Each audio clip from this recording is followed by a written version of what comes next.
भवदवोष्णेन तातप्यमानान् भुवि परं नाथमप्रेक्षमाणान् भुवनमान्येन च अन्येन दोष्णा भवतु भीर्मा इति नः सान्त्वयन्तम् प्रणतवान् प्राणिनां प्राणभूतम् प्रणतिभिः प्रीणये पूर्णबोधम् तपो विद्या विरक्त्यादि सद्गुणौगाकरानहम् वादिराजगुरून् वन्दे हयग्रीवपदाश्रयान् मूकोऽपि यत्प्रसादेन मुकुन्दशयनायते राजराजायते रिक्तो राघवेन्द्रं तमाश्रये अनवद्यात्मचारित्रं वादिकद्योतभास्करम् विद्यामान्यगुरुं वन्दे विद्याविद्योतभास्वरम् तपस्वाध्याय शुश्रूषा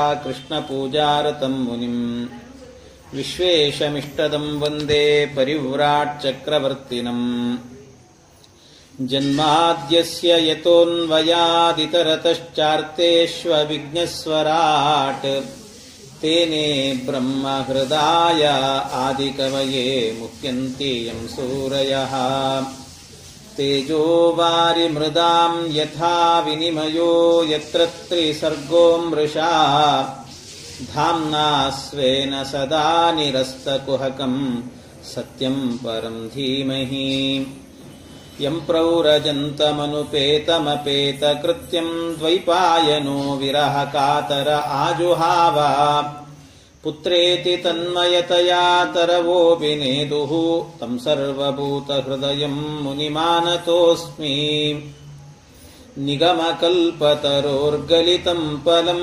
शुकमुखादमृतद्रवसंयुतं पिबत भागवतं रसमालयं मुहुरहो रसिका भुवि भावुकाः ಹರಿಕಥಾಮೃತಸಾರ ಗುರುಗಳ ಕರುಣದಿಂದಾಪನಿತು ಪೇಳುವೆ ಪರಮ ಭಗವದ್ಭಕ್ತರಿದನಾದರದಿ ಕೇಳುವುದು. ಶ್ರೀ ಗುರುಭ್ಯೋ ನಮಃ. ಹರಿ ಓಂ ಹರಿ ಓಂ ಹರಿ ಓಂ. ಪರೀಕ್ಷಿನ್ ಮಹಾರಾಜರು ಶ್ರೀಮದ್ ಭಾಗವತವನ್ನ ಶ್ರವಣ ಮಾಡಿ ಮೋಕ್ಷ ಸಾಮ್ರಾಜ್ಯವನ್ನ ಬೇಜೆ ಖಗೇಂದ್ರ ಧ್ವಜ ಪಾದ ಮೂಲಂ ಅಂತ ಪರಮಾತ್ಮನ ಪಾದ ಸೇರಿದರು. ಆದರೆ ಭಗವಂತನ ಕಡೆಗೆ ಹೋಗಬೇಕಾದರೆ ಪರೀಕ್ಷಿನ್ ಮಹಾರಾಜರು ಅವರು ಪೂರ್ಣವಾಗಿ ತಮ್ಮನ್ನ ತಾವು ಭಗವಂತನಿಗೆ ಅರ್ಪಣೆ ಮಾಡಿಕೊಂಡರು. ದೇಹದ ಬಗ್ಗೆ ವ್ಯಾಮೋಹವೇ ಇರಲಿಲ್ಲ. ದೇಹ ಅನ್ನುವಂಥದ್ದು ಅದೊಂದು ಜಡ ಅನ್ನುವಂತೆ ದೇಹದ ಮೇಲೆ ವ್ಯಾಮೋಹ ಇಲ್ಲದೆ ಅದರ ಬಗ್ಗೆ ಪೂರ್ಣವಾಗಿ ತಾತ್ಸಾರ ಭಾವದಿಂದ ಅಂದರೆ ಅದರ ಬಗ್ಗೆ ಏನೂ ಇಲ್ವೇ ಇಲ್ಲ. ಒಳಗೆ ಇರುವಂಥ ಸ್ವರೂಪ ದೇಹದಲ್ಲಿ ಪರಮಾತ್ಮನ ನಾಮಸ್ಮರಣೆ ಮಾಡಿಕೊಂಡು ಹೋದರು. ಆಗ ವಿಶೇಷವಾಗಿ ಸತ್ಯಧರ್ಮ ತೀರ್ಥರು ವ್ಯಾಖ್ಯಾನ ಮಾಡುತ್ತಾರೆ. ಅವನು ಹೋದಾಗ ಅವನ ದೇಹಕ್ಕೆ ಬಂದು ಏನು ತಕ್ಷಕ ಕಚ್ಚಿದ ಮಾಡಿದ ಅದರ ನೋವು ಗೀವು ಇದು ಯಾವುದೂ ಇಲ್ಲಂತೆ. ನೋವೇ ಇಲ್ಲದಂತೆ ಹೋಗಿದ್ದಾನಂತೆ. ಬೇರೆಯವರಿಗೆ ಪ್ರಾಣ ಹೋಗಬೇಕಾದ್ರೆ ಪುರಾಣದಲ್ಲಿ ಹೇಳುತ್ತೆ, ಗರುಡ ಪುರಾಣದಲ್ಲಿ ಶತವೃಶ್ಚಿಕ ದಷ್ಟಸ್ಯ ಯಾಪೀಡಾ ಸಾನುಭೂಯತೆ ಅಂತ ಹೇಳ್ತಾರೆ. 100 ಚೇಳುಗಳು ಏಕಕಾಲದಲ್ಲಿ ದೇಹವನ್ನು ಕುಟಿಕಿದಾಗ ಎಷ್ಟು ನೋವಾಗುತ್ತೆ ಅಷ್ಟು ನೋವು ಜೀವ ಈ ದೇಹದಿಂದ ಹೊರಗೆ ಹೋಗಬೇಕಾದ್ರೆ ಆಗತ್ತೆ ಅಂತ ಹೇಳ್ತಾರೆ. ಹಾಗೆ ಆದರೆ ಯಾವ ನೋವುಗಳು ಇಲ್ಲದೇನೆ ಹಾಯಾಗಿ ಭಗವಂತನ ಪಾದವನ್ನು ಹೋಗಿ ಸೇರಿದನಂತೆ ಪರೀಕ್ಷಿನ್ ಮಹಾರಾಜ. ಅವನು ಸೇರಿದ ನಂತರ ಆ ಕಶ್ಯಪ ಬ್ರಾಹ್ಮಣ ಬಂದು ಬದುಕಿಸ್ಲಿಕ್ಕೆ ಅಂತ ಬರುವಾಗ ಆಗ ಆ ಕಶ್ಯಪ ಬ್ರಾಹ್ಮಣನಿಗೆ ತಕ್ಷಕ ದುಡ್ಡು ಕೊಟ್ಟು ದಕ್ಷಿಣೆಯನ್ನು ಕೊಟ್ಟು ನೀನು ಹೋಗು ಅಂತ ಕಳಿಸಿಕೊಟ್ಟಿದ್ನಲ್ಲ, ಈ ವಿಚಾರ ಆ ಮೇಲೆ ಗಿಡದ ಮೇಲೆ ಕೂತವನು ಎಲ್ಲ ಕಡೆ ಹಬ್ಬಿಸಿಬಿಟ್ಟ. ಅದು ಹಬ್ಬಿಸಿದ್ದೇನಾಯಿತು ಅಂದ್ರೆ ಎಲ್ಲಿ ತನಕ ಅಂತ ಹೇಳಿದ್ರೆ ಜನಮೇಜಯನ ತನಕಲೂ ಕೂಡ ಆ ವಿಚಾರ ಬಂತಂತೆ. ಜನಮೇಜಯ ಸ್ವಪಿತರಂ ಶ್ರುತ್ವಾ ತಕ್ಷಕ ಭಕ್ಷಿತಂ ಅಥ ಅಜುಹಾವ ಸಂಕ್ರುದ್ಧ ಸರ್ಪಾನ್ ಸತ್ರೇ ಸಹ ದ್ವಿಜೈಹಿ. ಆ ಕೂಡಲೇ ಈ ವಿಚಾರ ತಿಳಿದದ್ದು. ಆದರೆ ವಿಶೇಷ ಏನು ಅಂತ ಹೇಳಿದ್ರೆ ಈ ಶ್ರೀನಿವಾಸ ಕಲ್ಯಾಣ ಬರ್ತದೆ. ಶ್ರೀನಿವಾಸ ಕಲ್ಯಾಣದಲ್ಲಿ ಸ್ವಾಮಿ ಪುಷ್ಕರಣಿ ಅಂತ ತೀರ್ಥ. ಆ ಸ್ವಾಮಿ ಪುಷ್ಕರಣಿ ತೀರ್ಥದ ಮಹಿಮೆಯನ್ನು ಹೇಳಬೇಕಾದ್ರೆ ಅಲ್ಲಿ ಈ ಮಹಿಮೆ ಇದನ್ನು ತಗೊಳ್ತಾರಲ್ಲ ವಿಚಾರವನ್ನು. ಏನು ಕಶ್ಯಪ ಬ್ರಾಹ್ಮಣ ಇದ್ದಾನೆ ಅಂದ್ರೆ ಸ್ವಾಮಿ ಪುಷ್ಕರಣಿ ಎನ್ನುವ ಗಂಗಾದಿ ತೀರ್ಥಗಳಿದ್ದಾವಲ್ಲ ಆ ತೀರ್ಥಗಳ ಸನ್ನಿಧಾನ ಅಲ್ಲಿದೆ, ವಿಶೇಷ ಸನ್ನಿಧಾನ ಅಲ್ಲಿದೆ. ಎಷ್ಟು ಸನ್ನಿಧಾನ ಅಂತ ಹೇಳುವಾಗ ಈ ಕಶ್ಯಪ ಬ್ರಾಹ್ಮಣ ಏನು ಮಾಡಿದ್ದಂತೆ, ಅವನಿಗೆ ಒಳಗಿಂದೊಳಗೆ ಪ್ರಾಯಶ್ಚಿತ್ತ ಇತ್ತಂತೆ. ಒಳಗಿಂದೊಳಗೆ ಪ್ರಾಯಶ್ಚಿತ್ತ ಏನು ಅಂತ ಹೇಳಿದ್ರೆ, ಅಯ್ಯೋ ನಾನು ಏನೇ ಆದರೂ ಒಂದು ದಕ್ಷಿಣೆಗೋಸ್ಕರವಾಗಿ ನಾನು ರಾಜನನ್ನ ಬದುಕಿಸೋದನ್ನ ಬಿಟ್ಟು ದಕ್ಷಿಣೆ ತಗೊಂಡು ಬಂದ್ಬಿಟ್ನಲ್ಲ, ಅಪರಾಧ ಮಾಡಿದೆ ನಾನು ಅಂತ ಅಪರಾಧ ಪ್ರಜ್ಞೆ ಯಾವಾಗಲೂ ಕಾಡ್ತಾ ಇತ್ತಂತ ಆ ಬ್ರಾಹ್ಮಣನಿಗೆ. ಆ ಬ್ರಾಹ್ಮಣನಿಗೆ ಅಪರಾಧ ಪ್ರಜ್ಞೆ ಕಾಡ್ತಾ ಕಾಡ್ತಾ ಬ್ರಹ್ಮದೇವರನ್ನ ಕುರಿತು ತಪಸ್ಸು ಮಾಡಿದಂತೆ. ಬ್ರಹ್ಮದೇವರನ್ನ ಕುರಿತು ತಪಸ್ಸು ಮಾಡಿದಾಗ ಬ್ರಹ್ಮದೇವರು ಪ್ರತ್ಯಕ್ಷರಾಗಿ ಆ ಬ್ರಾಹ್ಮಣನಿಗೆ ಹೇಳಿದ್ರಂತೆ, ನೀನು ಈ ಅಪರಾಧದ ಪ್ರಜ್ಞೆ ಇದೆಯಲ್ಲ ನಿನಗೆ, ಹಾಗಾಗಿ ಆ ಅಪರಾಧದ ಪ್ರಜ್ಞೆ ಪರಿಹಾರ ಆಗಬೇಕು ನಿನಗೆ, ನೀನು ಮಾಡಿದ್ದಕ್ಕೆ ಪ್ರಾಯಶ್ಚಿತ್ತ ಆಗಬೇಕು ಅಂದ್ರೆ ಸ್ವಾಮಿ ಪುಷ್ಕರಣಿ ತೀರ್ಥದಲ್ಲಿ ಸ್ನಾನ ಮಾಡು ಅಂತ ಹೇಳ್ತಾರೆ. ಅದು ಅಲ್ಲಿಂದ ಅಲ್ಲಿಗೆ ಸಂಬಂಧ ಇರುತ್ತೆ, ಅಂದ್ರೆ ಆಕಸ್ಮಿಕವಾಗಿ ಇಲ್ಲಿ ಪ್ರಾಸಂಗಿಕವಾಗಿ ಬಂತು ಅಂತ ಹೇಳಿದೆ ನಾನು. ಅಂತೂ ಸ್ವಾಮಿ ಪುಷ್ಕರಣಿ ತೀರ್ಥ ಅಷ್ಟು ಸನ್ನಿಧಾನ ಅಂತ. ಹಾಗೆ ಅದರಲ್ಲಿ ಸ್ನಾನ ಮಾಡಿದರೆ ನಿನಗೆ ಆ ಪಾಪದ ಭೀತಿ ಅನ್ನುವಂತಹದ್ದು ಹೋಗುತ್ತೆ ಅಂತ ಹೇಳುತ್ತಾರೆ. ಇದು ಇಲ್ಲಿ ನಂತರ ಈ ಬ್ರಾಹ್ಮಣನ ಮಾಡಿದಂತ ಅವನಿಗೆ ನೋಡಿ ಸಿಟ್ಟು ಬರಬೇಕಾಗಿ ಜನಮೇಜನಿಗೆ ಎಂತ ವಿಚಿತ್ರ ಅಂತ ಹೇಳಿದ್ರೆ, ಸಿಟ್ಟಿಗೆ ಮನುಷ್ಯ ಒಳಗಾದ ಅಂತ ಆದ್ರೆ ಎಲ್ಲಿ ಏನಾಗ್ತಾನೆ ಅಂತ ಗೊತ್ತಾಗೋದಿಲ್ಲ. ಸಿಟ್ಟಿಗೆ ಒಳಗಾಗಬಾರದು. ಸಿಟ್ಟನ್ನು ನಾವು ಅದನ್ನು ಹಿಡಿತದಲ್ಲಿ ಇಟ್ಟುಕೊಳ್ಬೇಕು. ಯಾವಾಗಲೂ ಗೊತ್ತಾಗಲ್ಲ ಮನುಷ್ಯನಿಗೆ. ಸಿಟ್ಟು ಬಂತು ಅಂದಾಗ ಏನು ಮಾತಾಡ್ತಾ ಇದ್ದೀನಿ, ಯಾರ ಜೊತೆಗೆ ಮಾತಾಡ್ತಾ ಇದ್ದೀನಿ ಒಂದೂ ಗೊತ್ತಾಗಲ್ಲ. ಅವನಿಗೆ ಸಿಟ್ಟು ತಡಿಲಿಕ್ಕಾಗದೆ ಏನು ಮಾಡಿದ ಅಂತ ಹೇಳಿದ್ರೆ, ಅವನು ಬ್ರಾಹ್ಮಣನನ್ನ ಕೊಲ್ಲಬೇಕು ಅಂತ ಯೋಚನೆ ಬರಲಿಲ್ಲ ಅವನಿಗೆ, ಸರ್ಪಗಳನ್ನೆಲ್ಲ ಕೊಲ್ಲಬೇಕು ಅಂತ ಯೋಚನೆ ಬಂತ. ಈ ಬ್ರಾಹ್ಮಣನು ಕೂಡ ತಪ್ಪೇ ಮಾಡಿದ್ದಾನಲ್ವಾ. ಬ್ರಾಹ್ಮಣನು ಕೂಡ ದಕ್ಷಿಣೆಯನ್ನು ತಗೊಂಡು ಅವನು ತಪ್ಪು ಮಾಡಿದ್ದಾನೆ. ದಕ್ಷಿಣೆ ತಗೊಂಡು ಹೋಗ್ಬಿಟ್ಟ ಬದುಕಿಸ್ಬೋದು. ನಮ್ಮಪ್ಪನಿಗೋಸ್ಕರ ಅವನು ದಕ್ಷಿಣೆ ಆಸೆ ಪಟ್ಟು ನಮ್ಮಪ್ಪನ ಬದುಕಿಸ್ಲಿಲ್ಲ ಅಂತ ಅವನು ಬ್ರಾಹ್ಮಣ ಕುಲವನ್ನೇ ಒಂದು ಸರ್ತಿ ಹೋಮ ಮಾಡಿ ಕೊಂದು ಬಿಡಬೇಕು ಅಂತ ಯೋಚನೆ ಬರ್ಬೋದಿತ್ತು. ಅಂದ್ರೆ ಸಿಟ್ಟಿನ ಕೈಗೆ ಬುದ್ಧಿ ಕೊಟ್ಟಾಗ ಯಾರನ್ನ ಏನು ಮಾಡ್ತೇವೆ ಅಂತ ಗೊತ್ತಾಗೋದಿಲ್ಲ ಅನ್ನುವ ಇದಕ್ಕೆ ನಿದರ್ಶನ ಇದು. ಅದು ಅಷ್ಟೇ ಅಲ್ಲ, ಇನ್ನೊಂದು ಕಾರಣ ಏನು ಅಂತ ಹೇಳಿದ್ರೆ, ಈಗಾಗಲೇ ಒಂದು ಸರ್ತಿ ಬ್ರಾಹ್ಮಣರನ್ನ ತಡುವೆ ನಮ್ಮಪ್ಪ ಹೋಗಿದ್ದಾನೆ, ಆದ್ರಿಂದಾಗಿ ಮತ್ತಿನ್ನೊಂದು ಸರ್ತಿ ನಾನ್ ತಡುವುದು ಬೇಡ ಅಂತ ಆ ಹಿನ್ನೆಲೆಯೂ ಕೂಡ ಇದೆ ಅಂತ. ಹೀಗೆ ಆದ್ರಿಂದ ಸರ್ಪಯಾಗವನ್ನ ಮಾಡಬೇಕು ಅಂತ ಸರ್ಪಗಳನ್ನ ಅತಾಜುಹಾವ ಸಂಕ್ರುದ್ಧ ಸರ್ಪಾನ್ ಸತ್ರೇ ಸಹದ್ವಿಜಯಿ ಅಂತ ಎಲ್ಲ ಬ್ರಾಹ್ಮಣರನ್ನ ಕರೆಸಿದನಂತೆ. ಬ್ರಾಹ್ಮಣರನ್ನ ಕರೆಸಿ ಬ್ರಾಹ್ಮಣರೆಲ್ಲ ಬಂದಾಗ ಆ ಬ್ರಾಹ್ಮಣರಿಗೆ ಹೇಳಿ, ಜಗತ್ತಿನಲ್ಲಿ ಇರುವ ಎಲ್ಲ ಸರ್ಪಗಳು ಕೂಡ ಬಂದು ಬೀಳಬೇಕು. ಇದರಲ್ಲಿ ಎಲ್ಲಾ ಸರ್ಪಗಳು ಕೂಡ ಅಂದ್ರೆ ಇದರಲ್ಲಿ ಏನು ಅಂತ ಹೇಳಿದ್ರೆ, ಸರ್ಪ ಅಂತ ಹೇಳಿದ್ರೆ ಬಹಳ ಜನ ಏನ್ ತಿಳ್ಕೊಂಡಿರ್ತಾರೆ ಅಂದ್ರೆ, ಸರ್ಪ ಅಂತ ಹೇಳಿದ್ರೆ ಯಾವುದಕ್ಕೆ ಹೆಡೆ ಇರ್ತದೋ ಅದು ಸರ್ಪ ಅಂತ ತಿಳ್ಕೊ. ಅದು ಸಂಸ್ಕೃತದಲ್ಲಿ ಸರ್ಪ ಅನ್ನುವಂಥ ಶಬ್ದಕ್ಕೆ ಎರಡು, ನಾಗ ಮತ್ತು ಸರ್ಪ ಅಂತ ಹೇಳ್ತಾರೆ. ಅದರಲ್ಲಿ ಮತ್ತೆ ಬೇರೆ ನಾಗಕುಲಗಳು ಅಂತೆಲ್ಲ ಒಂದಷ್ಟು ನಾಗನ ಬಗ್ಗೆನೇ ಹೇಳಬೇಕಾದ್ರೂ ಒಂದು ದಿನದ ಉಪನ್ಯಾಸ ಬೇಕಾಗತ್ತೆ, ಅಷ್ಟೆಲ್ಲ ಇದೆ ಅದು ವಿಚಾರ. ಅಂತೂ ಸಾಮಾನ್ಯವಾಗಿ ಸರ್ಪ ಅಂತ ಹೇಳಿದ್ರೆ ಹೆಡೆ ಎತ್ತುವಂತಹದ್ದು ಅಂತ ಅರ್ಥಲ್ಲ. ನಾಗ ಅಂದ್ರೆ ಹೆಡೆ ಇರುವಂತಹದ್ದು. ಸರ್ಪ ಅಂತ ಹೇಳಿದ್ರೆ ಸರೀಸೃಪು. ಅಂದ್ರೆ ಸರೀಸೃಪು ಅಂದ್ರೆ ಯಾವುದು ಅದು ಈ ಸಣ್ಣ ಒಂದು ಸೆಂಟಿಪೀಡರ್ ಅಂತ ಇರುತ್ತಲ್ಲ, ನಾವು ಮನೆ ಹತ್ರ ಎಲ್ಲ ಓಡಾಡ್ತಿರ್ತದೆ, ಅದನ್ನು ಕೂಡ ಸರೀಸೃಪ, ಅದು ಸರ್ಪ ಅಂತಲೇ ಕರೆಯೋದು ಸಂಸ್ಕೃತದಲ್ಲಿ. ಹಾಗೆ ಅವೆಲ್ಲವೂ ಕೂಡ ಯಾವುದು ಸರೀಸೃಪಾಗಿ ಅಂದ್ರೆ ತನ್ನ ಆ 100 ಕಾಲುಗಳಿಂದ ಓಡಾಡಿಕೊಂಡು ಆ ಕಡೆ ಈ ಕಡೆ ಹೊರಳಾಡಿಕೊಂಡು ಹೋಗುತ್ತೆ, ಅದಕ್ಕೆ ಸರ್ಪ ಅಂತ ಕರೀತಾರೆ. ಅಂತೂ ನಾಗರ ಹಾವು ಕೂಡ ಸರ್ಪವೇ, ಅದು ಅದರಲ್ಲೇ ಸೇರಿಕೊಳ್ಳುತ್ತೆ. ಹಾಗಾಗಿ ಸರ್ಪ ಅನ್ನೋದ್ರಿಂದಾಗಿ ಇಡೀ ಹಾವಿನ ಜಾತಿ ಅನ್ನುವಂಥದ್ದು ಅದರಲ್ಲಿ ಸೇರುತ್ತೆ. ಸರ್ಪತ್ವಾವಚ್ಚಿನ್ನ ಸರ್ಪ ಅಂತದ್ದು ತಾರ್ಕಿಕ ಭಾಷೆಯಲ್ಲಿ ಹೇಳೋದಾದ್ರೆ. ಹಾಗೆ ಎಲ್ಲ ಸರ್ಪಗಳು ಕೂಡ ಸೇರ್ತಾವೆ ಅದರಲ್ಲಿ. ಹೀಗೆ ಎಲ್ಲಾ ಸರ್ಪಗಳನ್ನು ಸರ್ಪಾನ್ ಸತ್ರೇ ಸಹದ್ವಿಜಯಿ, ಎಲ್ಲಾ ಸರ್ಪಗಳನ್ನು ಕೂಡ ನಾನೊಂದು ಹೋಮ ಮಾಡಬೇಕು. ಅದರಲ್ಲಿ ಆಯಾಯ ಮಂತ್ರಗಳನ್ನು ಹೇಳ್ತಾ ಇದ್ರೆ ಸಾಕು, ಎಲ್ಲೆಲ್ಲೋ ಇದ್ರೂ ಕೂಡ ಸರ್ಪಗಳು ಓಡೋಡಿ ಬಂದು ಇದರಲ್ಲಿ ಬೀಳಬೇಕು, ಆ ಹೋಮದಲ್ಲಿ ಬೀಳಬೇಕು, ಸಾಯಬೇಕು ಅಂತ. ಹಾಗೆ ಆ ಮಂತ್ರಗಳಿಂದಾಗಿ ಬ್ರಾಹ್ಮಣನಿಗೆ ಎಂಥ ಶಕ್ತಿ ನೋಡಿ. ಆ ಕಾಲದಲ್ಲಿ ಬ್ರಾಹ್ಮಣರಿಗೆ ಎಂಥ ಅದ್ಭುತವಾದಂಥ ಶಕ್ತಿ ಅವರಿಗೆ ಅಂತ ಹೇಳಿದ್ರೆ, ಎಲ್ಲೋ ಕುಳಿತುಕೊಂಡು ಹೋಮದ ಎದುರಲ್ಲಿ ಇಂಥ ಸರ್ಪ ಅಂತ ಹೆಸರುಗಳನ್ನು ಹೇಳಿ ಆ ಮಂತ್ರಗಳನ್ನು ಹೇಳ್ತಾ ಇದ್ರೆ ಸಾಕು, ಆ ಸರ್ಪಗಳೆಲ್ಲ ಬಂದು ಬೀಳ್ತಾ ಇತ್ತು ಅಂತ. ಬಂದು ಬೀಳೋದು, ಸಾಯೋದು, ಈ ರೀತಿ ಆಗ್ತಾ ಇತ್ತು. ಸರ್ಪಸತ್ರೇ ಸಮಿಧ್ಯಜ್ಞೌ ದಹ್ಯಮಾನಾನ್ ಮಹೋರಗಾನ್ ದೃಷ್ಟ್ವೇಂದ್ರಂ ಭಯ ಸಂವಿಘ್ನ ತಕ್ಷಕಃ ಶರಣಂ ಯಯೌ. ಇಷ್ಟೆಲ್ಲ ನಡೀತಾ ಇದೆ. ಎಲ್ಲಾ ಸರ್ಪಗಳು ಬಂದು ಬೀಳ್ತಾ ಇದ್ದಾವೆ, ಅದರಲ್ಲಿ ಬಿದ್ದು ಸಾಯ್ತಾ ಇದ್ದಾವೆ. ಇದು ಎಂಥ ಶಕ್ತಿ ಅಂತ ಹೇಳಿದ್ರೆ ಇವತ್ತು ನಮಗೆ ಅಂದ್ರೆ ಇದೆಲ್ಲ ಸಾಧ್ಯನ? ಪುರಾಣ ಹೇಳುವಂತದ್ದು ಒಂದೊಂದು ಸರ್ತಿ ಏನ್ ಅನ್ಸ್ಬಿಡುತ್ತೆ ಅಂದ್ರೆ, ಪುರಾಣ ಹೀಗೆಲ್ಲ ಹೇಳುತ್ತೆ, ಏನೋ ಮಂತ್ರ ಹೇಳಿದ್ರು ಎಲ್ಲೋ ಇರುವ ಸರ್ಪ ಇಲ್ಲಿ ಬಂದು ಬೀಳುತ್ತೆ ಅಂದ್ರೆ ಹ್ಯಾಕ್ ಸಾಧ್ಯ ಇದೆಲ್ಲ ಅಂತ. ಆದ್ರೆ ಇವತ್ತಿನ ಟೆಕ್ನಾಲಜಿಯನ್ನು ನೋಡಬೇಕಾದ್ರೆ ಕೆಲವೊಮ್ಮೆ ಒಪ್ಪಬೇಕಾಗತ್ತೆ. ಎಂಥದ್ದು ಅಂದ್ರೆ, ಈಗ ಇವತ್ತಿನ ಟೆಕ್ನಾಲಜಿ ಹೇಗಿದೆ ಅಂತ ಹೇಳಿದ್ರೆ, ನಾವು ಇಲ್ಲಿ ಎಲ್ಲೋ ಒಂದು ಕಡೆಯಲ್ಲಿ, ಎಲ್ಲೋ ಕಾಶ್ಮೀರದಲ್ಲಿ ಯಾವುದೋ ಒಂದು ವೆಬ್ಸೈಟ್ ಅನ್ನು ಓಪನ್ ಮಾಡಬೇಕು ಅಂತ ಆದ್ರೆ ಜಸ್ಟ್ ನಾವು ಇಲ್ಲಿ ಕೂತ್ಕೊಂಡು ಒಂದು ಬಟನ್ ಅನ್ನು ಒತ್ತಿದ್ರೆ ಆಯ್ತು. ಇಲ್ಲಿ ನಾವು ಬಟನ್ ಒತ್ತಿದ್ರೆ ಅಲ್ಲಿ ವೆಬ್ಸೈಟ್ ಓಪನ್ ಆಗುತ್ತೆ. ಎಂಥ ಅದ್ಭುತ ಅಂದ್ರೆ ಈ ಟೆಕ್ನಾಲಜಿ ಎನ್ನುವಂತಹದ್ದು ಹೇಗೆ ಬೇಕಾದ್ರೂ. ಆ ರೀತಿ ನಿಮಗೆ ಈ ಶಕ್ತಿ ಇದೆ ಅಂದ್ರೆ ಇಲ್ಲೆಲ್ಲೋ ಕೂತ್ಕೊಂಡು ನಾವೇನೋ ಬಟನ್ ಒತ್ತಿದ್ರೆ, ಅಥವಾ ನಾವು ಇಲ್ಲಿ ಕೂತ್ಕೊಂಡ್ಬಿಟ್ಟು ನಾವು ಯಾರಿಗೋ ಕಾಶ್ಮೀರದಲ್ಲೋ ಅಮೆರಿಕದಲ್ಲೋ ಇರುವವರಿಗೆ ಫೋನ್ ಮಾಡಬೇಕು ಅಂದ್ರೆ ಒಂದು ರಿಂಗ್ ಮಾಡಬೇಕಾದ್ರೆ ಅದಕ್ಕೆ ಡಯಲ್ ಕಾಲ್ ಅನ್ನು ಮಾಡಿದ್ರೆ ಆಯ್ತು, ಅದು ಹೋಗ್ಬಿಡುತ್ತೆ, ಅಲ್ಲಿಗೆ ರಿಂಗ್ ಆಗ್ಬಿಡುತ್ತೆ, ಅವ್ರ ಜೊತೆ ಮಾತಾಡ್ತೀವಿ. ಅದು ಹೇಗೆ ಸಾಧ್ಯ? ಇದೆಲ್ಲ ಆ ತರಂಗಗಳು ಅವೆಲ್ಲವೂ ಇದೆ ಅನ್ನುವಂಥದ್ದನ್ನು ಇತ್ತೀಚೆಗೆ ಅಲ್ವ ಕಂಡು ಹಿಡಿದದ್ದೆಲ್ಲವೂ ಕೂಡ. ಹಾಗೆ ಈ ರೀತಿಯಲ್ಲಿ ಅಂದ್ರೆ ನಮಗೀ ಶಕ್ತಿ ಇದೆ ಅಂತ ಆದ್ರೆ ಋಷಿಗಳಿಗೆ, ಜ್ಞಾನಿಗಳಿಗೆ ಆ ಶಕ್ತಿ ಇಲ್ಲದೆ ಇರುತ್ತೆ. ಹಾಗಾಗಿ ಅಂಥ ಜ್ಞಾನಿಗಳೆಲ್ಲರೂ ಕೂಡ ಸೇರಿ ಅವರನ್ನು ಕರೀತಾ ಇದ್ರೆ ಆ ಮಂತ್ರಕ್ಕೆ ಆ ಶಕ್ತಿ ಇತ್ತಂತೆ. ಮಂತ್ರಕ್ಕೆ ಆ ಶಕ್ತಿ, ಮಂತ್ರದ ಆ ಶಕ್ತಿಯಿಂದಲೇ ಅಂದ್ರೆ ಒಬ್ಬೊಬ್ಬರಿಗೆ ಒಂದೊಂದು ಶಕ್ತಿಯನ್ನು ಇಟ್ಟಿರ್ತಾನೆ ಪರಮಾತ್ಮ, ಒಬ್ಬೊಬ್ಬರಿಗೆ ಒಂದೊಂದು ಶಕ್ತಿ.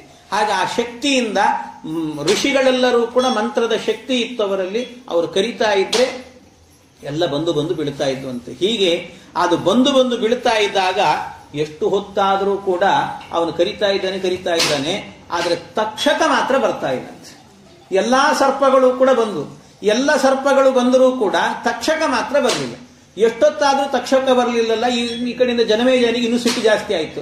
ಇಲ್ಲ, ಮೊದಲು ತಕ್ಷಕ ಅನ್ನೋ ಹೆಸರನ್ನು ಹೇಳಿ ಅವನನ್ನೇ ಕರೀರಿ ಅಂತ ಶುರು ಮಾಡಿದ ಗಲಾಟೆ. ಅವನನ್ನೇ ಕರೀರಿ ಅಂತಂದಾಗ ದೃಷ್ಟೇಂದ್ರಂ ಭಯ ಸಂವಿಘ್ನ ತಕ್ಷಕ ಶರಣಂ ಯಯೌ. ಆ ತಕ್ಷಕ ಏನು ಮಾಡಿದ್ದ ಅಂದ್ರೆ ಸ್ವಲ್ಪ ಇದನ್ನೆಲ್ಲ ನೋಡಿ ಭಯದಿಂದಾಗಿ ಸ್ವರ್ಗಲೋಕಕ್ಕೆ ಓಡಿ ಹೋಗಿ ಇಂದ್ರನ ಪಕ್ಕದಲ್ಲಿ ಆಶ್ರಯವನ್ನು ಪಡ್ಕೊಂಡಿದ್ದಂತೆ. ಅವನ ಪಾದ ಮುಟ್ಟಿ ನನ್ನನ್ನು ರಕ್ಷಣೆ ಮಾಡು ಅಂತ ಅವನ ಪಕ್ಕದಲ್ಲೇ ಕೂತ್ಕೊಂಡ್ಬಿಟ್ಟಿದ್ದಂತೆ. ಇನ್ನು ನನ್ನನ್ನು ಎಲ್ಲಿ ಕರೀತಾರೋ ಏನ್ ಮಾಡ್ತಾರೋ ಅಂತ. ಆದ್ರೆ ಅವನನ್ನು ಕರೆದ್ರೂ ಕೂಡ ಅವನನ್ನೇನು ಮಾಡ್ಲಿಕ್ಕೆ ಆಗ್ತಾ ಇರಲಿಲ್ಲ. ಯಾಕೆ ಅಂತ ಹೇಳಿದ್ರೆ ನಾಪಶ್ಯತ್ತಕ್ಷಕಂ ತತ್ರ ರಾಜ ಪಾರೀಕ್ಷತೋ ದ್ವಿಜಾನ್. ಪಾರೀಕ್ಷಿತ ಅಂದ್ರೆ ಪರೀಕ್ಷಿತನ ಮಗ ಅಂತ. ಪಾರೀಕ್ಷಿತ ದ್ವಿಜಾನ್. ಅವ್ರನ್ನೆಲ್ಲ ಕೇಳ್ತಿದ್ದಾನೆ ಬ್ರಾಹ್ಮಣರನ್ನ, ಯಾಕೆ ಬರ್ತಾ ಇಲ್ಲ ಅಂತ. ಆ ಸಂದರ್ಭದಲ್ಲಿ ತಮ್ ಗೋಪಾಯತಿ ರಾಜೇಂದ್ರ ಇಂದ್ರ ಶರಣಮಾಗತಂ. ಅವನು ಬರ್ಲಿಕ್ಕೆ ಬರೋದೇ ಇಲ್ಲ ಅವನು ಅಂದ್ರು. ಯಾಕೆ ಬರೋದಿಲ್ಲ ಅಂದ್ರೆ ಅದಕ್ಕೆ ಅವನು ಇಂದ್ರನ ಆಶ್ರಯವನ್ನು ಪಡೆದಿದ್ದಾನೆ, ಇಂದ್ರದೇವರ ಬಳಿಯಲ್ಲಿದ್ದಾನೆ, ಆದ್ರಿಂದ ಅವನು ಬರಲ್ಲ ಅಂತ ಹೇಳಬೇಕಾದ್ರೆ ಆಗ ಪುನಃ ಸಿಟ್ಟು ಬಂದು ಅವನಿಗೆ. ಸಿಟ್ಟಿನಲ್ಲಿ ಏನೇನ್ ಮಾಡ್ತಾರೆ ಅಂತ ಆ ಸಿಟ್ಟಿನಿಂದಾಗಿ ಮತ್ತೆ ಏನು ಮಾಡಿದ ಅಂದ್ರೆ ಅದಕ್ಕೆ ಅವನು ಹೇಳಿದ, ಇಂದ್ರ ಸಹಿತನಾಗಿ ತಕ್ಷಕನನ್ನು ಈ ಬೆಂಕಿಗೆ ಹಾಕ್ರಿ ಅಂತ ಹೇಳಿದ. ಇಂದ್ರ ಸಹಿತನನ್ನಾಗಿ ಹಾಕಿಬಿಡ್ರಿ ಅಂತ. ಇಂದ್ರನನ್ನೂ ಕರೀರಿ ಅಂತ. ತೇನ ಸಂಸ್ತಭಿತ ಸರ್ಪಸ್ತಸ್ಮಾತ್ ನಾಗ್ನೌ ಪತತ್ಯಸೌ ಪಾರೀಕ್ಷಿತ ಇತಿ ಶ್ರಿತ್ವ ಪ್ರಾಹರ್ತ್ವಿಜ ಉದಾರದೀಹಿ ಸಹೇಂದ್ರ ತಕ್ಷಕೋ ವಿಪ್ರಾಹ. ಸಹೇಂದ್ರ ಇಂದ್ರ ಸಹಿತವಾಗಿ ಅವನನ್ನು ಕರೆದು ಬಿಟ್ಟು ಇದರಲ್ಲಿ ಸರ್ಪದ ಈ ಯಾಗದಲ್ಲಿ ಬಿದ್ದು ಹೋಗಬೇಕು. ಇಂದ್ರನೂ ಬೀಳ್ಲಿ, ಆ ಕಡೆಯಿಂದ ಸರ್ಪನೂ ಬೀಳ್ಲಿ ಅಂತ. ಇಬ್ರು ಬೀಳ್ಲಿಕ್ಕೆ ಸಾಧ್ಯನ ಹೇಳಿ? ಇಂದ್ರದೇವರು ಮಹಾತ್ಮರು. ಇವನು ಬಹಳ ಕಕ್ಷೆಯಲ್ಲಿ ಹುಡುಕೋದು ಕಷ್ಟ ಇವನನ್ನು. ಅಂತ ಮಹಾತ್ಮನಾದಂತ ಇಂದ್ರದೇವರು 8ನೇ ಕಕ್ಷೆಯಲ್ಲಿರುವವರು ಅವರನ್ನು ಕರೀತಾ ಇದ್ದಾನೆ. ಆದ್ರೆ ಇಂದ್ರದೇವರು ಎಂತಹದ್ದು ಅಂದ್ರೆ ಅವರು ಕೂಡ ಆ ಮಂತ್ರವನ್ನು ಹೇಳಿ ಅವರನ್ನು ಕರೆದ್ರೆ ತಕ್ಷಕನನ್ನು ಹಿಡ್ಕೊಂಡು ಇಂದ್ರದೇವರು ಅಲ್ಲಿಗೆ ಬರ್ತಾರೆ. ಬಂದ್ರು ಹೊರತಾಗಿ ಅದಕ್ಕೆ ಬೀಳಲಿಲ್ಲ ಅಂತ. ಬಂದ್ರಷ್ಟೇ, ಅಲ್ಲಿಗೆ ಬಂದ್ರು, ಬೀಳಲಿಲ್ಲ, ಹೋಮದಲ್ಲಿ ಬೀಳಲಿಲ್ಲ. ಅವರೆಲ್ಲ ಹೇಳ್ತಾ ಇದ್ದಾರೆ ಪತಸ್ವ ಅಂತ ಹೇಳ್ತಿದ್ದಾರೆ. ಆದ್ರೆ ಎಷ್ಟು ಹೇಳಿದ್ರು ಕೂಡ ಯಜ್ಞದಲ್ಲಿ ಮಾತ್ರ ಬೀಳಲಿಲ್ಲಂತೆ. ಆ ಸಂದರ್ಭದಲ್ಲಿ ಬೀಳಲಿಲ್ಲ. ಯಾಕೆ ಬೀಳಲಿಲ್ಲ ಅಂತ ಹೇಳಿದ್ರೆ, ಒಂದು ಇಂದ್ರದೇವರು ಸ್ವರ್ಗದಲ್ಲೇ ಇದ್ದು ನಾನು ಬರಲ್ಲ ಅಂತ ಹೇಳಿ ಹಾಗೆ ಇರ್ಬೋದಿತ್ತು. ಆದ್ರೂ ಮಧ್ವಾಚಾರ್ಯ ಇಲ್ಲಿ ವ್ಯಾಖ್ಯಾನವನ್ನು ಮಾಡ್ತಾರೆ. ಆಚಾರ್ಯ ಹೇಳ್ತಾರೆ, ಯಾಕೆ ಇಂದ್ರದೇವರು ಯಾಕೆ ಬಂದ್ರು ಇಲ್ಲಿ ತನಕ ಅಂತ ಹೇಳಿದ್ರೆ, ಇಲ್ಲಿ ತನಕ ಬರ್ಲಿಕ್ಕೆ ಕಾರಣ ಏನು ಅಂದ್ರೆ ಇಷ್ಟೇ. ಈ ಏನು ಹುಡುಗ ಇದ್ದಾನೆ ಇವನು ಬೇರೆ ಯಾರು ಅಲ್ಲ, ನನ್ನ ಮರಿಮೊಮ್ಮಗ ಇವನು ಅಂತ. ಪ್ರೀತಿ ಅಂತ ಅವರಿಗೆ, ಪ್ರೀತಿ, ನನ್ನ ಮರಿಮೊಮ್ಮಗ. ಯಾಕೆಂದ್ರೆ ಇಂದ್ರ ತಾನೇ ಅರ್ಜುನನ ಮಗ ಅಭಿಮನ್ಯುವಿನ ಮಗ ಪರೀಕ್ಷಿತನ ಮಗನೇ ಇವನು ಜನಮೇಜಯ. ಹಾಗಾಗಿ ನನ್ನ ವಂಶದ ಕುಡಿ ಇದು.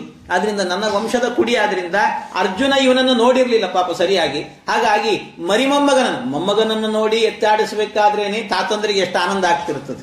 ಅಂಥದ್ರಲ್ಲಿ ಮರಿಮೊಮ್ಮಗನನ್ನು ನೋಡಿದ್ರೆ ಅದು ಒಂದು ರೀತಿಯಲ್ಲಿ ಏನೋ ಅಕಸ್ಮಾತ್ ಅವನ ಮನಸ್ಸಿಗೆ ಬಂದು ಒಂದು ಬಂಗಾರದ ಅಭಿಷೇಕನೂ ಮಾಡಿಸ್ಯಾನು ಅಂತ ಅನ್ಕೊಂಡು ಖುಷಿಯಲ್ಲಿ ಹೋದ್ನಂತೆ. ಅದಕ್ಕೋಸ್ಕರ ಅವನ ಮೇಲೆ ಪ್ರೀತಿಯಿಂದ ಹೋದ್ನಂತೆ. ಆ ಪ್ರೀತಿಯಿಂದ ಹೋಗಿ ನಿಂತಿದ್ದಾನಷ್ಟೇ ಹೊರತು ಇಂದ್ರದೇವರಿಗೆ ಸಾಮರ್ಥ್ಯ ಇಲ್ಲ ಅಂತ ತಿಳಿಬಾರದು ಅಂತ ಹೇಳ್ತಾರೆ. ಅವನ ಮೇಲೆ ಅನುಗ್ರಹ ಮಾಡಲಿಕ್ಕೆ ಅಂತ ಹೋದ ಅಂತ ಹಾಗೆ ಅರ್ಥ ಮಾಡ್ಕೊಳ್ಬೇಕು ಅಂತ ಶ್ರೀಮದ್ ಆಚಾರ್ಯರು ಹೇಳ್ತಾರೆ. ಇನ್ನು ಇಷ್ಟಾದ ನಂತರ ಅವರು ಕರೆದಾಗ ಅಲ್ಲಿ ಬಂದು ನಿಂತುಕೊಂಡ್ರಷ್ಟೇ. ನಿಂತ್ರೆ ಹೊರತು ಯಜ್ಞಕ್ಕೆ ಬೀಳಲಿಲ್ಲ. ಅವರು ಆ ಸರ್ಪ ಯಜ್ಞದ ಒಳಗೆ ಬೆಂಕಿಯಲ್ಲಿ ಬೀಳಲಿಲ್ಲ. ಯಾಕೆ ಬೀಳಲಿಲ್ಲ ಅಂತ ಹೇಳಿದ್ರೆ, ಇಂದ್ರದೇವರು ಅವರು ಸಮುದ್ರ ಮಥನ ನಡೀತಲ್ಲ, ಆಗ ಅಮೃತವನ್ನ ಪಾನ ಮಾಡಿದವರು, ಅವರಿಗೆ ಮೃತ್ಯು ಇಲ್ಲ. ಹಾಗಾಗಿ ಅವರು ಒಳಗೆ ಬೀಳೋದು, ಸಾಯೋದು ಇದೆಲ್ಲ ಇಲ್ವೇ ಇಲ್ಲ. ಹಾಗಾಗಿ ಅಮೃತವನ್ನ ಪಾನ ಮಾಡಿದ್ರು, ಆದ್ರಿಂದ ಅವ್ರಿಗೆ ಏನೂ ಆಗೋದಿಲ್ಲ. ಇಲ್ಲ, ಇಂದ್ರದೇವರಿಗೆ ಸರಿ ತಕ್ಷಕ ಬೀಳಬೇಕಿತ್ತಲ್ಲ ಅಂದ್ರೆ ತಕ್ಷಕನು ಕೂಡ ಬೀಳೋದಿಲ್ಲಂತೆ. ಯಾಕೆ ಅಂದ್ರೆ ಇದರಲ್ಲಿ ಒಂದು ಗುಟ್ಟಿದೆ ಅಂತ ಹೇಳ್ತಾರೆ. ಸತ್ಯಧರ್ಮ ತೀರ್ಥರು ಬಹಳ ಚೆನ್ನಾಗಿ, ಇದು ಯಾರು ವ್ಯಾಖ್ಯಾನಕಾರರು ಸತ್ಯಧರ್ಮರು ಬಹಳ ವಿಶೇಷವಾಗಿ ಹೇಳ್ತಾರೆ ಅದನ್ನ. ಏನು ಅಂದ್ರೆ, ಈ ಸಮುದ್ರ ಮಥನ ನಡೀತಲ್ವಾ, ಸಮುದ್ರ ಮಥನ ನಡೆದಂತ ಪ್ರಸಂಗದಲ್ಲಿ ಆಗ ಏನಾಯ್ತು, ಈ ಕಡೆ ದೈತ್ಯರು ಮತ್ತು ದೇವತೆಗಳು ಆ ಕಡೆ ಈ ಕಡೆ ಅದನ್ನ ಅಲಗಾಡಿಸಿದ್ರು. ಆ ಹಗ್ಗ ಬೇಕಲ್ಲ, ಅದಕ್ಕೆ ವಾಸುಕಿಯನ್ನ ಹಗ್ಗ ಮಾಡಿಕೊಂಡಿದ್ರಂತೆ. ಆ ಹಗ್ಗವನ್ನಾಗಿ ಮಾಡಿ ಎಳೆದು ಎಳೆದು ಎಳೆದು ಎಳೆದು ಕೊನೆಯಲ್ಲಾಗಬೇಕಾದ್ರೆ ಅಮೃತ ಬಂತು. ಅಮೃತ ಬಂದಾಗ ಇವರೆಲ್ಲ ಪಂಕ್ತಿ ಕೂತ್ಕೊಂಡ್ಬಿಟ್ರು, ಪಾಪ ಊಟಕ್ಕೆ ಅಂತ ಕೂತ್ಬಿಟ್ರು. ಆಯಾಸ ಆಗಿತ್ತು. ಆದ್ರೆ ಪಾಪ ಆ ವಾಸುಕಿ ಕೂಡ್ಬೇಕಲ್ಲ, ಅವನಿಗೆ ಆಯಾಸ ಆಗಿ ಹೋಗಿತ್ತು, ಬಿದ್ದುಬಿಟ್ಟಿದ್ದ ಪಾಪ ಅವನು. ಬಿದ್ದಾಗ ಆಗ ಏನಾಗಿತ್ತಂತೆ, ದೇವತೆಗಳೆಲ್ಲರೂ ಕೂಡ ಸೇರಿಕೊಂಡು ಆ ವಾಸುಕಿಯ ಬಳಿಗೆ ಒಂದು ತಂಬಿಗೆಯಲ್ಲಿ ಪೂರ್ಣ ತುಂಬಿಸಿಕೊಂಡು ಅಮೃತವನ್ನು ಹಿಡ್ಕೊಂಡು ಬಂದ್ರಂತವ್ರು. ಹಿಡ್ಕೊಂಡು ಬಂದು, ನೀನು ಸುಸ್ತಾಗಿದ್ದಿ ಪಾಪ, ನಿನಗೆ ಅಮೃತ ಸಿಗಲ್ಲ ಅಂತ ಅನ್ಕೋಬೇಡ, ನೀನಿಷ್ಟು ಶ್ರಮ ಪಟ್ಟದ್ರಿಂದ ನಮಗೆ ಸಿಕ್ಕಿದೆ, ಆದ್ರಿಂದ ತಗೋ ನಿನಗೆ ಕೊಡ್ತೀವಿ ಅಮೃತ ಅಂತ ಕೊಟ್ರಂತೆ ವಾಸುಕಿ. ಆ ವಾಸುಕಿಗೆ ಅಮೃತವನ್ನ ಕೊಟ್ರೆ ಆ ವಾಸುಕಿ ಏನ್ ಮಾಡಿತಂತೆ, ಆ ವಾಸುಕಿ ಈ ತಕ್ಷಕ ನನ್ನ ಅತ್ಯಂತ ಆಪ್ತ ಸ್ನೇಹಿತ, ನನ್ನ ಫ್ರೆಂಡ್ ಇವನು, ಆದ್ರಿಂದ ಅವನಿಗೊಂದು ಸ್ವಲ್ಪ ಕೊಡಬೇಕು ಅಂತ ಆ ಅಮೃತವನ್ನ ತಕ್ಷಕನಿಗೂ ಕೊಟ್ಟಿದ್ನಂತ. ಹಾಗಾಗಿ ತಕ್ಷಕನಿಗೂ ಕೊಟ್ಟದ್ರಿಂದಾಗಿ ತಕ್ಷಕನನ್ನ ಕರೆದರೂ ಕೂಡ ಅಲ್ಲಿಗೆ ಬಂದು ನಿಂತ ಹೊರತು ಯಜ್ಞದ ಒಳಗೆ ಬೀಳಲಿಲ್ಲ. ಇದು ಸತ್ಯಧರ್ಮರು ಬರುವಂತ ನಿರ್ಣಯ.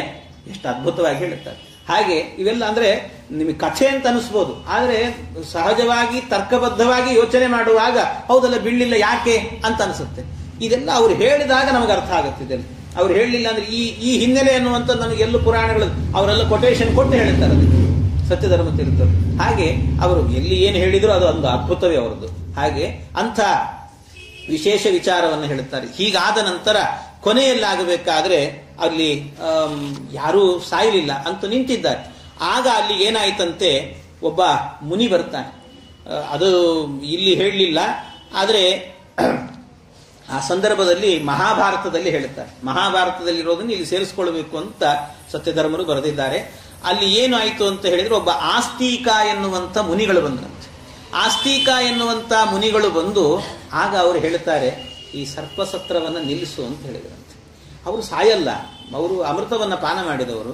ಮತ್ತೆ ಅದರ ಜೊತೆಗೆ ಅವರು ಹೇಳಿದ್ರು, ಆಸ್ತಿಕ ಮುನಿಗಳು ಜನಮೇಜಯನಿಗೆ ಹೇಳ್ತಾರೆ, ನೋಡು ನಿಮ್ಮಪ್ಪ ಸತ್ತಿದ್ದಾನೆ ಅಂತ ಹೇಳಿದ್ರೆ ತಕ್ಷಕ ಕಚ್ಚಿ ಸತ್ತ ಅಂತ ನೀನು ಹೇಳ್ತಾ ಇದ್ದೀರಿ, ಸಿಟ್ಟು ಬಂದಿದೆಯಲ್ಲ ನಿನಗೆ, ಅದು ಒಂದು ನಿಮಿತ್ತ ಅಷ್ಟೇ. ಸಾವು ಅನ್ನುವಂಥದ್ದು ನಿಶ್ಚಿತ ಆಗೋಗಿದೆ. ಅವನು ಇಂಥ ಕಾಲದಲ್ಲಿ ಹೋಗಬೇಕು ಅನ್ನುವಂಥದ್ದು ನೀವು ಯಾರು ಏನು ಮಾಡಿದ್ರು ಕೂಡ ನಿಲ್ಲಿಸ್ಲಿಕ್ಕಾಗಲ್ಲ. ಯಾರು ಏನು ಮಾಡಿದ್ರು ನಿಲ್ಲಿಸ್ಲಿಕ್ಕಾಗಲ್ಲ. ನಾವು ಎಷ್ಟು ಜನ ಇರ್ತೀವಿ ಹೇಳಿ, ಎಷ್ಟು ಜನ ಇರ್ತೀವಿ. ನಮ್ಮ ಹತ್ತಿರದಲ್ಲೇನೆ ನಮಗೆ ಬೇಕಾದವರು ಯಾರೋ ಒಬ್ರು, ತುಂಬಾ ಹತ್ತಿರದವರು, ತಂದೆನೋ ತಾಯಿನೋ ಯಾರೋ ಒಬ್ರು, ಅವರು ಮರಣಾಭಿಮುಖವಾಗಿ ಕೂತಿರ್ತಾರೆ. ಅವರು ಮರಣಾಭಿಮುಖವಾಗಿ ಕೂತಾಗ ಅವರನ್ನು ಹಿಡಿಬೇಕು, ಯಾವ ಯಮದೂತರು ಬಂದರೂ ಕೂಡ ನಾನು ಬಿಡೋದಿಲ್ಲ ಇವರನ್ನ, ನಾನು ಹಿಡ್ಕೊಂಡು ಕೂಡ್ತೀನಿ ಅಂತ ಹೇಳಿದ್ರೆ ಅದಾಗತ್ತಾ? ಆಗೋದಿಲ್ಲ. ಅದು ಯಾರು ಏನು ಮಾಡಿದರೂ ಕೂಡ ಆ ಪ್ರಾಣ ಆ ಕಾಲಕ್ಕೆ ಹೋಗಬೇಕು ಅಂದ್ರೆ ಹೋಗಬೇಕಷ್ಟೆ.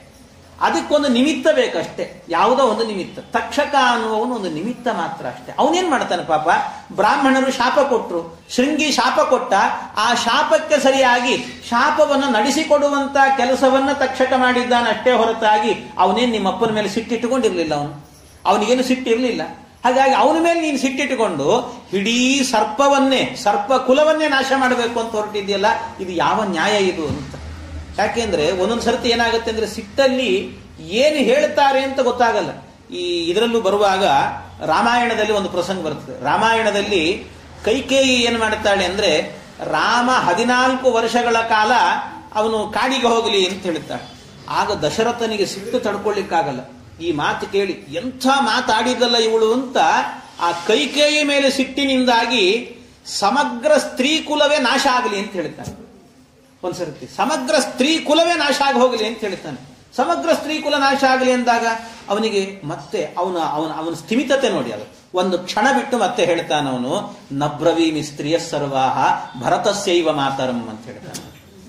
ಎಲ್ಲಾ ಸ್ತ್ರೀಯರಿಗೂ ಕೂಡ ನಾಶ ಆಗಲಿ ಅಂತ ನಾನು ಹೇಳಲ್ಲ. ಯಾಕೆ ಪಾಪ ನಾನು ಎಲ್ರಿಗೂ ಹೇಳಿ ಅಂದ್ರೆ ಸಿಟ್ಟಿನಲ್ಲಿ ಹೇಳಿಬಿಟ್ಟ ಅವನು ಸರ್ತಿ. ಅಂದ್ರೆ ಸಿಟ್ಟು ಬಂತು ಅಂದಾಗ ಏನು ಮಾತಾಡ್ತೇವೆ ಅಂತ ಗೊತ್ತಾಗಲ್ಲ. ಹಾಗೆ ಸಿಟ್ಟಿಗೆ ನೀನು ಒಳಗಾಗಿ ಇವತ್ತಿನ ದಿವಸ ಇಡೀ ಸಮಗ್ರ ಸರ್ಪಕುಲವನ್ನು ನಾಶ ಮಾಡಬೇಕು ಅಂತ ಹೊರಟಿದ್ದೀವಿ, ಹಾಗೆ ಮಾಡಬೇಡ ಅಂತ ಆಸ್ತಿಕ ಮುನಿಗಳು ಬಂದು ಆ ಸರ್ಪಯಾಗವನ್ನು ನಿಲ್ಲಿಸಿದ್ರಂತೆ. ಆಗ ಜನಮೇಜಯನಿಗೆ ಜ್ಞಾನೋದಯ ಆಯಿತು. ಅದು ಇಡೀ ಒಂದಷ್ಟು ಪರಮಾತ್ಮನ ಚಿಂತನೆಯನ್ನು ಹೇಳಿ, ಅಂದ್ರೆ ಮರಣ ಅನ್ನುವಂಥದ್ದು ಯಾರು ತಡೆದ್ರೂ ನಿಲ್ಲುವಂಥದ್ದಲ್ಲ. ಎಲ್ಲ ಇರ್ತಾರೆ, ಎಲ್ಲ ಇದ್ರೂ ಕೂಡ ಏನು ಹಿಡಿಲಿಕ್ಕಾಗ್ತದ ಪ್ರಾಣವನ್ನ? ಅದು ಹೋಗಬೇಕು ಅಂದ್ರೆ ಹೋಗಬೇಕಷ್ಟೇ, ಕಳಿಸ್ಕೊಡ್ಬೇಕಷ್ಟೇ. ನಾವು ಅದನ್ನ ಏನೂ ಮಾಡ್ಲಿಕ್ಕೆ ಆಗೋದಿಲ್ಲ. ಆದ್ರೆ ಅದು ಹೋಗುತ್ತೆ, ಹಿಡಿತೇವೆ ಅನ್ನುವಂಥ ದುಸ್ಸಾಹಸವನ್ನ ಮಾಡದೇನೆ ಕಳಿಸಿಕೊಡ್ಲಿಕ್ಕೆ ಪ್ರಯತ್ನ ಮಾಡಬೇಕು. ಕಳಿಸೋದಂದ್ರೇನು? ವಿಷ್ಣು ಸಹಸ್ರನಾಮ ಹೇಳಿ ಆ ಕಾಲದಲ್ಲಿ ಭಗವಂತನ ಗಾಯತ ವಿಷ್ಣು ಗಾತಾಹ ಅಂತ ಪರಮಾತ್ಮನ ನಾಮಸ್ಮರಣೆಯನ್ನು ಮಾಡಬೇಕು.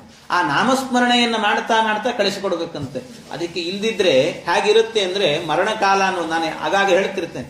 ಏನು ಅಂದ್ರೆ ಮರಣಕಾಲದಲ್ಲಿ ಶತವೃಶ್ಚಿಕ ದಷ್ಟಸ್ಯ 100 ಚೇಳುಗಳು ಕಡಿದಾಗ ಕುಟಿಕಿದಾಗ ನೋವಾಗುತ್ತಲ್ಲ, ಅಷ್ಟು ನೋವಾಗುತ್ತಂತೆ. ಅದಕ್ಕೆ ಹೇಳೋದು ಹೇಗೆ ಸಾವು ಹೇಗೆ ಬರಬೇಕು ಅಂದ್ರೆ ಅನಾಯಾಸೇನ ಮರಣಂ ಅಂತ, ವಿನಾ ದೈನ್ಯೇನ ಜೀವನಂ ಅಂತ ಹೇಳ್ತಾರೆ.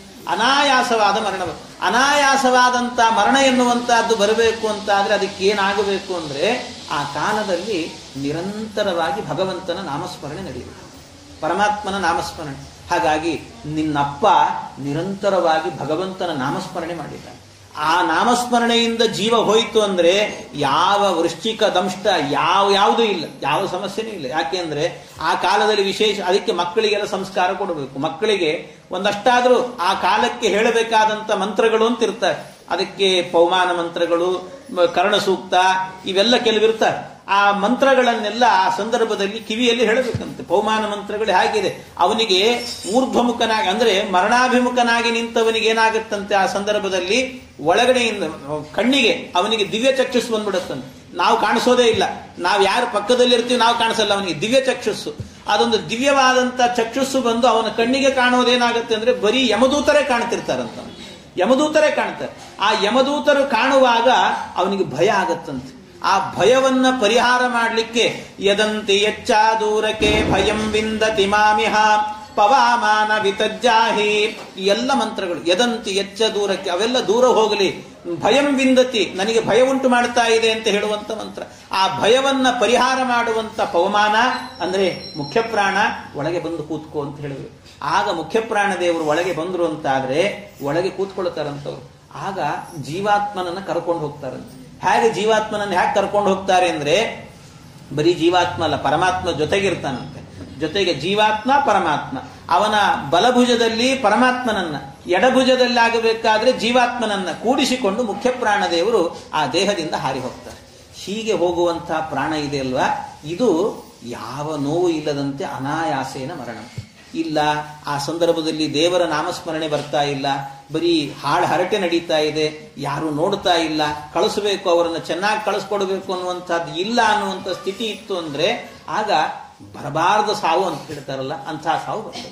ಆದರೆ ಅದಕ್ಕೆ ಆಸ್ತಿಕ ಮುನಿಗಳು ಹೇಳ್ತಾರೆ, ಆಸ್ತಿಕ ಮುನಿಗಳು ನಿಮ್ಮಪ್ಪನಿಗೆ ಇಂಥ ಸಾವು ಬರಲಿಲ್ಲ. ಯಾಕೆ ಅಂದ್ರೆ ನಿಮ್ಮಪ್ಪನಿಗೆ ಎಂಥ ಸಾವು ಅದ್ಭುತವಾದಂತಹದ್ದು. ಅವನಿಗೆ ಸಾವೇ ಅಲ್ಲ, ಅದು ಅವನು ಅಮೃತನಾಗಿ ಬಿಟ್ಟ. ಅವನು ಯಾಕೆ ಪರಮಾತ್ಮನ ಪಾದವನ್ನ ಭೇಜೆ ಖಗೇಂದ್ರ ಧ್ವಜಪಾದ ಮೂಲಂ, ಪರಮಾತ್ಮನ ಪಾದ ಸೇರಿಬಿಟ್ಟ ಅವನು. ಹಾಗಾಗಿ ಅಂಥ ಸಾವು ಸಿಕ್ಕಿದೆ ಅವನಿಗೆ. ಎಲ್ಲಾ ಬ್ರಾಹ್ಮಣರು ಸೇರಿಕೊಂಡು ನಿರಂತರವಾಗಿ ವೇದ ಘೋಷಗಳು, ವಿಷ್ಣು ಸಹಸ್ರನಾಮ ಎಲ್ಲಾ ಮಂತ್ರಗಳನ್ನು ಹೇಳ್ತಿದ್ದಾರೆ. ಭಗವಂತನ ನಾಮಸ್ಮರಣೆ ನಡೆದಿದೆ. ಒಳಗಿನಿಂದ ಅವನೇ ಸ್ಮರಣೆಯನ್ನ ಧ್ಯಾನಕ್ಕೆ ಕೂತಿದ್ದಾನೆ. ಇಂಥ ಕಾಲದಲ್ಲಿ ಹೋಗಿದೆ ಅಂದ್ರೆ ಇದೆಲ್ಲವೂ ಕೂಡ ದೈವಚಿತ್ತ. ಆದ್ರಿಂದ ಈ ಸರ್ಪಯಾಗವನ್ನ ನಿಲ್ಲಿಸು, ಇದೆಲ್ಲ ಭಗವಂತನ ಲೀಲೆ ಇದು ಅಂತ. ಯಾಕೆ ಇದೇ ಪರಮಾತ್ಮನೇ ನಿಮ್ಮಪ್ಪ ಸತ್ತಾಗ ಹುಟ್ಟಿಸಿದ್ದಾನೆ, ಬದುಕಿಸಿದ್ದಾನೆ ಭಗವಂತ. ಆದ್ರೆ ಈಗ ಬದುಕಿಸ್ಲಿಲ್ಲ. ಯಾಕೆ? ಅವನ ಚಿತ್ತ ಇದೆ. ಅವನ ಚಿತ್ತಕ್ಕೆ ಬಂತು ಅಂತಾದ್ರೆ ಮೊದಲಿಗೆ ನಿಮ್ಮಪ್ಪ ಹುಟ್ಟಿದ್ನಲ್ಲ, ಹುಟ್ಟಿದ ಕೂಡ್ಲೇನೆ ಅಶ್ವತ್ಥಾಮಾಚಾರ್ಯರ ಬಾಣಕ್ಕೆ ಸತ್ತೋದ. ಸತ್ತ ಕೂಡ್ಲೇನೆ ಭಗವಂತನೇ ಬಂದು ಅವನನ್ನ ಬದುಕಿಸಿದ. ಮತ್ತೆ ಇಷ್ಟು ವರ್ಷ ಬದುಕಿದೆ ನಿಮ್ಮಪ್ಪ. ಆದ್ರೆ ಈ ಕಾಲದಲ್ಲಿ 65ನೇ ವರ್ಷಕ್ಕಾಗಬೇಕಾದ್ರೆ ಅವನು ಸಾಯ್ತಾ ಇದ್ದಾನೆ. ಈ ಸಾಯುವ ಕಾಲದಲ್ಲಿ ಭಗವಂತ ಬದುಕಿಸ್ಲಿಲ್ಲ. ಯಾಕೆ ಬದುಕಿಸ್ಲಿಲ್ಲ? ಆವತ್ತು ಬದುಕಿಸ್ಬೇಕು ಅಂತ ಪರಮಾತ್ಮನಿಗೆ ಇಚ್ಛೆ ಇತ್ತು, ಇವತ್ತು ಇಚ್ಛೆ ಇಲ್ಲ. ಹಾಗಾಗಿ ಅವನ ಇಚ್ಛೆ ಎನ್ನುವಂತಹದ್ದು ಪ್ರಬಲ, ನಾವೆಲ್ಲ ನಿಮಿತ್ತ ಮಾತ್ರ ಅಂತ ಆಸ್ತಿಕ ಮುನಿಗಳು ವಿಶೇಷವಾಗಿ ಇದನ್ನೆಲ್ಲ ಹೇಳಿ. ಇಷ್ಟೆಲ್ಲ ಹೇಳುವಾಗ ಅವನಿಗೆ ಮನಸ್ಸಿಗೆ ಬಂತಂತೆ. ಮನಸ್ಸಿಗೆ ಬಂದು ಆಯಿತು ಅಂತ ಆ ಆಸ್ತಿಕ ಮುನಿಗಳು ಹೇಳಿದಂತ ಮಾತನ್ನ ಕೇಳಿ ಇನ್ಮೇಲೆ ನಾನು ಈ ಸರ್ಪಯಾಗವನ್ನು ಮಾಡೋದಿಲ್ಲ, ನಿಲ್ಲಿಸ್ತೇನೆ ಅಂತ ಹೀಗೆ ಆ ಆಸ್ತಿಕ ಮುನಿಗಳನ್ನ ಅವರ ಮಾತಿಗೆ ಬೆಲೆ ಕೊಟ್ಟು ಅದನ್ನು ನಿಲ್ಲಿಸಿದಂತೆ. ಈ ಸಂದರ್ಭದಲ್ಲಿ ಒಂದು ವಿಶೇಷತೆ ಇದೆ. ಅಂದ್ರೆ ಈ ನಮ್ಮ ಈ ದಕ್ಷಿಣ ಕನ್ನಡದಲ್ಲಿ ಆಗಬೇಕಾದ್ರೆ ಒಂದು ನಿಯಮ, ಅಂದ್ರೆ ಇವತ್ತಿಗೂ ಅದನ್ನ ಕೆಲವರು ತಿಳಿದವರು ಇದನ್ನ ಪಾಲನೆ ಮಾಡ್ತಾರೆ. ಈ ಮನೆಗಳ ಎದುರುಗಡೆಯಲ್ಲಿ ಅಕಸ್ಮಾತ್ ಕೆಲವೊಮ್ಮೆ ಮನೆ ಎದುರಿಗೆ ಹಾವು ಬಂದ್ಬಿಡುತ್ತೆ, ಬರೋದು ಬೇಡ ಅಕಸ್ಮಾತ್ ಅಂತ ಹೇಳಿದ್ದಷ್ಟೇ. ಅಂದ್ರೆ ಯಾವುದೋ ಒಂದು ದಿನ ಏನೋ ಬಂತು ಕಾಣಿಸ್ತು ಮಾಡಿತ್ತು ಅಂದ್ರೆ ಏನು ಹೆದರಿ ಬಿಡ್ತೇವೆ ನಾವು, ಗಾಬರಿ ಆಗಿಬಿಡ್ತೇವೆ. ಗಾಬರಿ ಆಗಿ ಅಯ್ಯೋ ಅಯ್ಯೋ ಅಂತ ಚೀರಾಡ್ತೇವೆ. ಇದು ಈ ದಕ್ಷಿಣ ಕನ್ನಡದಲ್ಲಿ ಅಂದ್ರೆ ಉಡುಪಿಯ ಪ್ರಾಂತ್ಯದಲ್ಲೆಲ್ಲ ಆಗಬೇಕಾದ್ರೆ ಹಾವಿಗೆ ಓಡಾಡೋದೊಂದು ಮಾಮೂಲಿ. ಇದು ಮನೆಗಳಲ್ಲೇ ಓಡಾಡಿಬಿಡ್ತಿರ್ತಾವೆ ಹಾಗೆ, ಅವೆಲ್ಲ ಎಲ್ಲಾ ಕಡೆಯಲ್ಲೂ ಓಡಾಡ್ತಿರ್ತಾರೆ ಹಾಗಿರ್ತಾವೆ. ಅದಕ್ಕೆ ಏನ್ ಮಾಡಬೇಕು ಅಂದ್ರೆ ಆ ಸಂದರ್ಭಗಳಲ್ಲಿ ಹಾಗೇನಾದ್ರೂ ಒಂದು ಸರ್ಪ ಎದುರುಗಡೆಯಲ್ಲಿ ಬಂತು ಮಾಡಿತು ಅಂದ್ರೆ ಅದಕ್ಕೆ ಮೊದಲೇನ್ ಮಾಡಬೇಕಂತೆ, ಒಳಗಿನಿಂದ ನಾವು ಇಲ್ಲಿ ಒಳಗಡೆ ಮಾತಾಡಿದ್ರೆ ಅದು ಸರ್ಪಕ್ಕೆ ಗೊತ್ತಾಗತ್ತಂತೆ, ಆ ಶಕ್ತಿ ಇದೆ ಅಂತ. ಹಾಗೆ ಮಾತಾಡಬೇಕು ಅವನಿಗೆ ಅಂತ ಹೇಳಿದ್ರೆ ಸರ್ಪದ ಜೊತೆಗೆ ಅಂತರಂಗದಲ್ಲಾಗಬೇಕಾದ್ರೆ ಕೇಳ್ಕೊಳ್ಬೇಕಂತೆ. ಅಂತರಂಗದಲ್ಲಿ ಆಸ್ತಿಕ ಮುನಿಗಳ ಸ್ಮರಣೆ ಮಾಡಬೇಕಂತೆ. ಆಸ್ತಿಕ ಮುನಿಗಳು ಸರ್ಪಯಾಗವನ್ನು ನಿಲ್ಲಿಸಿದವರು. ಆ ನಿಲ್ಲಿಸಿದವರಾದ್ರಿಂದ ಸರ್ಪ ಕುಲಕ್ಕೆಲ್ಲದಕ್ಕೂ ಕೂಡ ಅವರ ಮೇಲೆ ವಿಶೇಷವಾದ ಗೌರವ ಇದೆ ಅಂತ. ಆದ್ರಿಂದ ವಿಶೇಷ ಗೌರವ ಇರೋದ್ರಿಂದ ಎಲ್ಲಾದ್ರೂ ಒಂದು ಸರ್ಪ ಕಾಣಿಸ್ತು, ಅದರಿಂದ ಏನೋ ತೊಂದರೆ ಆಗ್ತಾ ಇದೆ ಅಂತ ಅನಿಸುವಾಗ ಅದಕ್ಕೆ ಸಿಟ್ಟು ಬರುವಂತೆ ನಾವು ಮಾಡಬಾರದು. ಹೊರತಾಗಿ ನಾವೇನ್ ಮಾಡಬೇಕು ಅಂದ್ರೆ ಒಳಗಿನಿಂದ ಆಸ್ತಿಕ ಮುನಿಗಳನ್ನ ಸ್ಮರಣೆ ಮಾಡಿ, ಆಸ್ತಿಕರೇ ನಿಮ್ಮಿಂದಾಗಿ ಸರ್ಪಯಾಗ ನಿಂತಿದೆ, ಈ ಸರ್ಪಕ್ಕೆ ಶಾಂತನಾಗುವಂತ ಹೇಳಿ ಅಂತ ಅಂತರಂಗದಲ್ಲಿ ನಾವು ಮಾತಾಡ್ಬೇಕಂತೆ.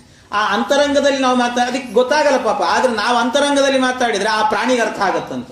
ಆ ಶಕ್ತಿ ಇಟ್ಟಿದ್ದಾನಂತೆ ಪರಮಾತ್ಮ. ಇದು ಇವತ್ತಿಗೂ ಕೂಡ ನಮ್ಮ ದಕ್ಷಿಣ ಕನ್ನಡದಲ್ಲಿ ಉಡುಪಿಯ ಪ್ರಾಂತ್ಯದಲ್ಲಿ ತಿಳಿದವರು ಇದನ್ನು ಇವತ್ತಿಗೂ ಅದನ್ನು ಪಾಲನೆ ಮಾಡುತ್ತಾರೆ. ಹೀಗೆ ಆಸ್ತಿಕ ಮುನಿಗಳನ್ನು ಸ್ಮರಣೆ ಮಾಡಿಕೊಂಡು ಅವುಗಳನ್ನು ಶಾಂತ ಮಾಡುವಂತಹದ್ದು ಅಂತ ಹೀಗೆ ಇದೊಂದು ವಿಶೇಷ ಅಂತ ಹೇಳ್ತಾರೆ. ಆಮೇಲೆ ಇದು ಆದ ನಂತರ ಮುಂದೆ ಜನಮೇಜಯ ಆ ಸರ್ಪಯಾಗವನ್ನು ನಿಲ್ಲಿಸಿದ.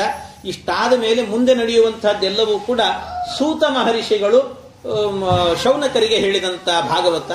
ಆಗ ಶೌನಕರು ಕೇಳುತ್ತಾ ಇದ್ದಾರೆ, ಪೈಲಾದಿಭಿರ್ವ್ಯಾಸ ಶಿಷ್ಯೈ ವೇದಾಚಾರ್ಯೈರ್ಮಹಾತ್ಮಭಿಃ ವೇದಾವೈ ಕತಿದಾವ್ಯಸ್ತ ಏತತ್ ಸೌಮ್ಯಾಭಿದೇಹಿನಃ. ಆಗ ಶೌನಕರು ಕೇಳುತ್ತಾರೆ, ವೇದಗಳೆಲ್ಲವೂ ಕೂಡ ವೇದ ಪ್ರವರ್ತಕರಾದಂಥ ಪೈಲ ಮೊದಲಾದಂಥ ಮುನಿಗಳಿದ್ದಾರೆ. ಆ ವೇದಗಳನ್ನು ಎಷ್ಟು ವಿಭಾಗಗಳನ್ನಾಗಿ ಮಾಡಿದ್ದಾರೆ, ಯಾರು ವಿಭಾಗ ಮಾಡಿದ್ರು, ಆ ವೇದವ ಪ್ರವರ್ತಕರಾದವರು ಯಾರು, ಅದರ ವಿಚಾರವನ್ನು ಮೊದಲಿಂದಲೂ ಕೂಡ ಕೇಳಬೇಕು ಅಂತ ಇತ್ತು ನನಗೆ. ಅದರಿಂದ ಅದರ ವಿಚಾರವನ್ನೆಲ್ಲ ಹೇಳಿ ನನಗೆ ಅಂತ ಕೇಳಿದರು. ಅದನ್ನು ಕೇಳಿದ್ದಕ್ಕೆ ಆಗ ಸೂತ ಮಹರ್ಷಿಗಳು ಹೇಳುತ್ತಾರೆ, ಸಮಾಹಿತಾತ್ಮನೋ ಬ್ರಹ್ಮನ್ ಬ್ರಹ್ಮಣಃ ಪರಮೇಷ್ಠಿನಃ ಹೃದಯಾಕಾಶಾತ್ ಅಭೂನ್ ನಾದೋ ವೃತ್ತಿರೋಧಾದ್ ವಿಭಾವ್ಯತೆ. ಎಂಥ ಅದ್ಭುತ ಅಂದ್ರೆ, ಒಮ್ಮೆ ಏನಾಯ್ತಂತೆ, ಅವರು ಸೂತ ಮಹರ್ಷಿಗಳು ಹೇಳೋದು, ಈ ವೇದ ಅನ್ನುವಂತಹದ್ದು ಹುಟ್ಟಿಕೊಡುತ್ತಲ್ಲ ಅದು ಹೇಗೆ ಅಂದ್ರೆ ನೋಡಿ ಎಷ್ಟು ಅದ್ಭುತವಾಗಿದೆ ಅನ್ನೋದಕ್ಕೆ. ವೇದ ಎಷ್ಟಿದೆ ಹೇಳಿ, ಎಷ್ಟು ವೇದ ಅಂತ ಕೇಳಿದ್ರೆ ಅನಂತಾವೈ ವೇದಾಹ ಅಂತ ಹೇಳ್ತೀವಿ. ಅನಂತ ವೇದ ಅನಂತ ರಾಶಿಯಾಗಿದೆ. ಅದು ಎಂಡ್ ಅನ್ನುವಂಥದ್ದೇ ಇಲ್ಲ ಅದಕ್ಕೆ. ಯಾಕೆ, ಪರಮಾತ್ಮನ ಗುಣಗಳಿಗೆ ಎಂಡಿದೆಯಾ? ಆ ಗುಣಗಳಿಗೆ ಎಂಡಿಲ್ಲ ಆದ್ಮೇಲೆ ಅವನನ್ನು ಹೊಗಳುವಂತಹ ವೇದಕ್ಕೂ ಕೂಡ ಕೊನೆ ಎನ್ನುವಂತಹದ್ದಿಲ್ಲ. ಹಾಗಾಗಿ ನಿರಂತರವಾಗಿರುವಂತಹದ್ದು ಅನಂತಾವೈ ವೇದಾಹ ಅಂತ, ಅನಂತವಾಗಿರುವಂತಹದ್ದು ವೇದ. ಆ ವೇದ ಇದೆಯಲ್ವಾ, ಅದು ಹೇಗೆ ಬಂತು ಅಂತ ಹೇಳಿದ್ರೆ, ಒಮ್ಮೆ ಚತುರ್ಮುಖ ಬ್ರಹ್ಮದೇವರು ಅವರು ಧ್ಯಾನಕ್ಕೆ ಕೂತಿದ್ರಂತೆ. ಕೆಲವೊಮ್ಮೆ ಧ್ಯಾನದ ಉತ್ತುಂಗ ಸ್ಥಿತಿ ಅಂತಿರುತ್ತೆ, ಉನ್ನತವಾದ ಸ್ಥಿತಿ. ಆ ಪ್ರಾಣಾಯಾಮವನ್ನ ಮಾಡಿ ಉನ್ನತವಾದಂತಹ ಸ್ಥಿತಿಯಲ್ಲಿ ಧ್ಯಾನಕ್ಕೆ ಅಂತ ಕೂತ್ಕೊಂಡಾಗ ಏನಾಗತ್ತಂತೆ, ಹೃದಯದ ಆಕಾಶದಲ್ಲಿ ಗಂಟೆ ಬಾರಿಸುತ್ತಂತೆ. ಅಂದ್ರೆ ಗಂಟೆ ಬಾರಿಸುತ್ತೆ ಅಂತ ಹೇಳಿದ್ರೆ ಅದೊಂದು ರೀತಿಯಾದಂಥ ಗಂಟೆಯ ನಾದ. ಆ ಗಂಟೆಯ ನಾದ ಅದು ಹೇಗಿರುತ್ತೆ ಅಂದ್ರೆ, ಅದನ್ನ ಸತ್ಯಧರ್ಮರೆಲ್ಲ ವ್ಯಾಖ್ಯಾನ ಮಾಡ್ತಾರೆ. ಅದು 3 ಗಂಟೆ ಇರುತ್ತಲ್ವ, ಗಂಟೆಯ ನಾದದಲ್ಲೂ ಕೂಡ ಸ್ತ್ರೀಲಿಂಗ, ಪುಲ್ಲಿಂಗ, ನಪುಂಸಕಲಿಂಗ ಅಂತಿದೆ ಅದರಲ್ಲಿ, ಆ ನಾದದ ಒಳಗಡೆ ನಾದದಲ್ಲಿ. ಹಾಗೆ ಅವರ ಹೃದಯದಲ್ಲಿ ಆಗಬೇಕಾದ್ರೆ ಸ್ತ್ರೀಲಿಂಗದ ನಾದ ಬಂತಂತೆ. ಅಂದ್ರೆ ಕೆಲವೊಂದು ಇರುತ್ತೆ ಗಂಟೆ, ನೀವು ನೋಡಿ ಕೆಲವು ಗಂಟೆಗಳನ್ನ ಬಾರಿಸಿದಾಗ ಕರ್ಕಶ ಧ್ವನಿ ಬರ್ತಾ ಇರುತ್ತೆ. ಕರ್ಕಶ ಧ್ವನಿ ಬಂತು ಅಂದ್ರೆ ಅದು ಅಷ್ಟು ಉಪಯೋಗ ಇಲ್ಲ ಅಂತ ಅರ್ಥ. ಆದ್ರೆ ಒಳ್ಳೆ ಕಂಚಿನ ಕಂಠ ಅಂತ ಹೇಳ್ತಾರೆ. ಆ ಗಂಟೆ ಬಾರಿಸಬೇಕಾದ್ರೆ ಒಳ್ಳೆ ನಾದ ಹರಿದು ಬರುತ್ತೆ. ನಾವೇನ್ ಮಾಡಿಬಿಡ್ತೇವೆ ಅಂದ್ರೆ, ಗಂಟೆ ಬಾರಿಸಬೇಕಾದ್ರೂ ಕೂಡ ಅದಕ್ಕೊಂದು ಶೈಲಿ ಇದೆ. ಗಂಟೆ ಬಾರಿಸೋದಕ್ಕೂ ಕೂಡ ನಿಧಾನವಾಗಿ ಬಾರಿಸಿರಬೇಕು. ಅದು ಕೇಳಲಿಕ್ಕೆ ಇಂಪಾಗಿರಬೇಕಂತೆ ಗಂಟೆ ಬಾರಿಸುವ.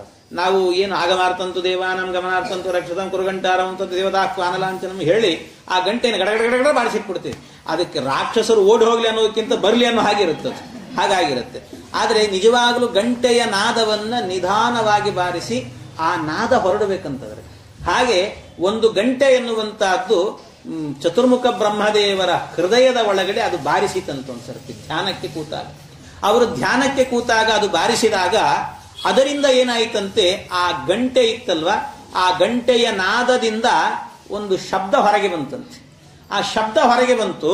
ಆ ಶಬ್ದ ಏನು ಹೊರಗೆ ಬಂತು, ಆ ಹೊರಗೆ ಬಂದಂತ ಶಬ್ದ ಮೊಟ್ಟ ಮೊದಲ ಶಬ್ದವೇನೆ ಓಂ ಎನ್ನುವಂಥ ಓಂಕಾರ. ಆ ಗಂಟೆಯ ನಾದದಿಂದ ಅಂದ್ರೆ ಅದೇನಾಗತ್ತೆ ಅಂದ್ರೆ, ನಾನು ಅದೇ ಹೇಳಿದ್ನಲ್ಲ, ನಮಗೆ ಗೊತ್ತಾಗಲ್ಲ. ಕೆಲವೊಮ್ಮೆ ನೀವು ಅದನ್ನು ಪ್ರಾಕ್ಟೀಸ್ ಮಾಡಿ, ಅಂದ್ರೆ ಅಭ್ಯಾಸ ಏನತ್ತು ಕೌಂತೆಯ ಅಂತ ಕೃಷ್ಣ ಹೇಳ್ತಾನಲ್ಲ, ಪ್ರಾಕ್ಟೀಸ್. ಯಾವಾಗಲೂ ಅದನ್ನ ಪ್ರಾಕ್ಟೀಸ್ ಮಾಡಿದ್ವಿ ಅಂತಾದ್ರೆ, ತುಂಬಾ ಅಭ್ಯಾಸವನ್ನ ಮಾಡಿದ್ವಿ ಅಂತಾದ್ರೆ, ಯಾವುದೇ ಒಂದು ವಿಷಯವನ್ನ ಧ್ಯಾನ ಮಾಡೋದು, ಪ್ರಕ್ರಿಯೆಯನ್ನ, ಈ ಏನು ಪ್ರಾಣಾಯಾಮವನ್ನ ಮಾಡೋದು, ಅದನ್ನ ಗಟ್ಟಿಯಾಗಿ ಚೆನ್ನಾಗಿ ಮಾಡುವಂತ ಪ್ರಾಕ್ಟೀಸ್ ಮಾಡಿದ್ರೆ, ನಮ್ಗೆ ಗೊತ್ತಿಲ್ಲದೆ ಏಕಾಂತದಲ್ಲಿ ಕೂತಾಗ, ಅದು ಏಕಾಂತ ಅಂದ್ರೆ ಹೇಗಾಗಿರಬೇಕು, ಆ ನಮಗೆ ದಡ್ಡತನ ನಮ್ಮ ಸಮಸ್ಯೆ ಏನು ಅಂತ ಹೇಳಿದ್ರೆ, ಏಕಾಂತದಲ್ಲಿ ಕೂತಿದ್ದೇವೆ ಅಂದ್ರೆ ಇನ್ನೊಂದು ಯೋಚನೆ ಬರ್ತಿರ್ತದೆ ನಮಗೆ. ಅದಾಗಬಾರದು. ಮತ್ಯಾವ ಯೋಚನೆಯೂ ಕೂಡ ಇಲ್ಲದಂತೆ ಏಕಾಂತದಲ್ಲಿ ಕೂತ್ಕೊಂಡು ಮನಸ್ಸು ಎನ್ನುವಂತಹದ್ದು ಪೂರ್ಣವಾಗಿ ಭಗವಂತನಿಗೆ ಅರ್ಪಣೆ ಮಾಡಿ ಅವನ ಪಾದವನ್ನ ನಮ್ಮ ಹೃದಯದ ಒಳಗೆ ಇಟ್ಟುಕೊಳ್ಬೇಕು. ಆ ಹೃದಯದ ಒಳಗೆ ಭಗವಂತನ ಪಾದವನ್ನ ನೆಲೆಸಿಟ್ಟುಕೊಂಡು ಆಗ ಧ್ಯಾನದ ಚಿಂತನೆಯನ್ನು ಮಾಡುತ್ತಾ ಏಕಾಂತದಲ್ಲಿ ಜಪವನ್ನ ಮಾಡ್ತಾ ಇದ್ವಿ ಅಂದ್ರೆ ಆಗ ಒಂದು ನಾದ ಹೊರಗೆ ಬರ್ತದಂತೆ. ಅದು ಬ್ರಹ್ಮದೇವರಿಗೆ ಮಾತ್ರ, ನಮಗೂ ಬರುತ್ತದೆ. ಆ ಸ್ಥಿತಿಗೆ ಹೋಗಬೇಕಷ್ಟೇ. ಆದ್ರೆ ಬ್ರಹ್ಮದೇವರು ಆ ಸ್ಥಿತಿ, ಉನ್ನತ ಸ್ಥಿತಿಯನ್ನು ತಲುಪಿದವರು. ಹಾಗಾಗಿ ಅವರ ನಾದ ಹೊರಗೆ ಬಂತು. ಅದರಿಂದಾಗಿ ಮೊಟ್ಟ ಮೊದಲಿಗೆ ಬಂದಂತಹದ್ದು ಓಂಕಾರ ಅಂತ ಹೇಳ್ತಾರೆ. ಆ ಓಂಕಾರವನ್ನು ಮತ್ತೆ ವಿಸ್ತಾರ ಮಾಡಿದ್ರಂತೆ. ಅದನ್ನು ವಿಸ್ತಾರ ಮಾಡಿದಾಗಲೇನೆ ಬಂದಿರುವಂತಹದ್ದೇನು ಅಂತ ಹೇಳಿದ್ರೆ, ಅದರಿಂದಾಗಿ ಭೂಹು ಭುವಃ ಸುವಹ ಎನ್ನುವಂತ ವ್ಯಾಹೃತಿ ಬಂತು ಅಂತ ಹೇಳ್ತಾರೆ. ಭೂಹು ಭುವಃ ಸುವಹ ಅನ್ನುವಂಥ ವ್ಯಾಹೃತಿ. ಆಮೇಲೆ ಆ ವ್ಯಾಹೃತಿ ಎನ್ನುವಂತಹದ್ದು ಬಂದಾದ ನಂತರ ವ್ಯಾಹೃತಿಯಿಂದಲೇನೆ ಏಕಪಂಚಾಶತ್ ವರ್ಣಾನಾಂ ಅಂತ ಹೇಳ್ತಾರಲ್ಲ, ಏಕಪಂಚಾಶತ್ ಅಂದ್ರೆ 51 ಅಕ್ಷರಗಳು ಮೊದಲಿಗಾಗಬೇಕಾದ್ರೆ ಯರ ಲವ ಎನ್ನುವಂತಹ ಅಂತಸ್ಥಾಕ್ಷರಗಳು, ಆಮೇಲೆ ಶ ಶ ಸಹ ಅನ್ನುವಂಥ ಊಷ್ಮಾಕ್ಷರಗಳು, ಆಮೇಲೆ ಅಕಾರದಿಂದ ಅಹ ಎನ್ನುವಂಥ ಅಲ್ಲಿಯ ತನಕಲೂ ಸ್ವರಾಕ್ಷರಗಳು, ಆಮೇಲೆ ಕಕಾರದಿಂದ ಮಕಾರ ತನಕಲೂ ಕೂಡ ಸ್ಪರ್ಶಾಕ್ಷರಗಳು, ಕಾದಯೋ ಮಾವಸಾನಾಹ ಸ್ಪರ್ಶಾಹ ಅಂತ ಹೇಳ್ತಾರೆ. ಆಮೇಲೆ ಆ ಸ್ವರಾಕ್ಷರಗಳಲ್ಲೂ ಕೂಡ ಮತ್ತೆ ವ್ಯತ್ಯಾಸಗಳಾದುವಂತೆ. ಒಂದು ಮಾತ್ರಾ ಕಾಲದಲ್ಲಿ ಉಚ್ಚಾರಣೆ ಮಾಡಿದ್ರೆ ಹ್ರಸ್ವ ಆಯಿತು, 2 ಮಾತ್ರಾ ಕಾಲದಲ್ಲಿ ಉಚ್ಚಾರಣೆ ಮಾಡಿದ್ರೆ ದೀರ್ಘ ಆಯಿತು, 3 ಮಾತ್ರಾ ಕಾಲದಲ್ಲಿ ಉಚ್ಚಾರಣೆ ಮಾಡಿದ್ರೆ ಅದು ಪ್ಲುತ ಅಂತ ಆಯ್ತು. ಹೀಗೆ ಸ್ವರದಲ್ಲಿ ಮತ್ತೆ 3 ಬಗೆಗಳಾಯ್ತು, ಹ್ರಸ್ವ ದೀರ್ಘ ಪ್ಲುತ ಅಂತ. ಆಮೇಲೆ ಆಗಬೇಕಾದ್ರೆ, ಕೊನೆಯಲ್ಲಿ ಆಗಬೇಕಾದ್ರೆ ಈ ಸ್ವರಾಕ್ಷರಗಳು ಅಂತೇನಿದಾವೆ ಅದನ್ನ ಬಿಟ್ಟು ಉಳಿದದ್ದೇನಿದೆಯೋ ಅದೆಲ್ಲವೂ ಕೂಡ ವ್ಯಂಜನ ಅಂತ ಕರೆದ್ರು. ಹೀಗೆ ಈ ಎಲ್ಲ ಅಕ್ಷರ ಮಾಲೆ ಎನ್ನುವಂತಹದ್ದು ಕೂಡ ಓಂಕಾರದಿಂದ, ಅಂದ್ರೆ ಓಂಕಾರದಿಂದ ವ್ಯಾಹೃತಿ, ವ್ಯಾಹೃತಿಯಿಂದಾಗಿ ಈ ಎಲ್ಲ ಅಕ್ಷರ ಮಾಲೆಗಳು ಹುಟ್ಟಿವೆ. ಈ ಅಕ್ಷರ ಮಾಲೆಗಳಿದಾವಲ್ಲ ನೋಡಿ, ಇರೋದೆಷ್ಟು ಅಂತ ಹೇಳಿದ್ರೆ 51 ಅಕ್ಷರ ಅಷ್ಟೇ. ವೇದ ಎಷ್ಟು? ಅನಂತಾವೈ ವೇದ. ಆದ್ರೆ ಏನ್ ವಿಚಿತ್ರ ಅಂದ್ರೆ, ಈ 51 ಅಕ್ಷರಗಳನ್ನೇ ಆ ಕಡೆ ಈ ಕಡೆ ಆ ಕಡೆ ಈ ಕಡೆ ಮಾಡಿ ಜೋಡಿಸಿರುವಂತಹದ್ದು, ಆ ಕಡೆ ಈ ಕಡೆ ಮಾಡಿ ಜೋಡಿಸಿದ್ರೆ ಅದು ಅನಂತ ಆಯ್ತಂತೆ. ಇವತ್ತಿನ ತನಕ ಮುಗಿತಾ ಇಲ್ಲ ಅದು. ಅದನ್ನು ಜೋಡಿಸೋದಂದ್ರೆ ಎಷ್ಟು ಬಗೆಯಿಂದ ಜೋಡಿಸಬಹುದು ಅಂತ ಅರ್ಥ ಮಾಡ್ಕೊಳ್ಳಿ. ಇರೋದು 51 ಅಕ್ಷರ. 51 ಅಕ್ಷರಗಳನ್ನ ಅದರ ಏನು ಆನುಪೂರ್ವಿ ಇದೆ, ಆನುಪೂರ್ವಿಯನ್ನು ಆ ಕಡೆ ಈ ಕಡೆ ಮಾಡೋದಷ್ಟೇ. ಆ ಕಡೆ ಈ ಕಡೆ ಮಾಡ್ತಾ ಮಾಡ್ತಾ ಹೋದಂತೆ ಅದು ಅನಂತವಾದ ವೇದರಾಶಿ ಆಗ್ತಾ ಹೋಗಿದೆ. ಹಾಗಿದೆ ಈ ರೀತಿಯಲ್ಲಿ ಅನಂತವಾದಂಥ ವೇದರಾಶಿ ಎನ್ನುವಂತಹದ್ದು ಈ ಅಕ್ಷರದಿಂದಾಗಿ ಅದು ಹುಟ್ಟಿಕೊಳ್ಳುತ್ತಾ ಹೋಯಿತು. ಆಗ ಚತುರ್ಮುಖ ಬ್ರಹ್ಮದೇವರು ಈ 51 ಅಕ್ಷರಗಳನ್ನೇ ಆ ಕಡೆ ಈ ಕಡೆ ಮಾಡಿ ಅದಕ್ಕೆ ಬ್ರಹ್ಮದೇವರಿಗೆ ಉಪದೇಶ ಮಾಡಿದವರು ಯಾರು ಅಂದ್ರೆ ಹಯಗ್ರೀವ ರೂಪಿ ಪರಮಾತ್ಮ. ನಿರಂತರ ಬ್ರಹ್ಮದೇವರಿಗೆ 4 ಮುಖ ಅಂತ, ಅದಕ್ಕೆ 4 ಮುಖದಿಂದ ನಿರಂತರವಾಗಿ ವೇದವನ್ನು ಕೇಳಲಿ ಅಂತ ಹಯಗ್ರೀವ ರೂಪಿ ಪರಮಾತ್ಮ ನಸ್ತೋ ಮುಖಾದಪಿ ನಿರಂತರ ಮುದ್ದಿ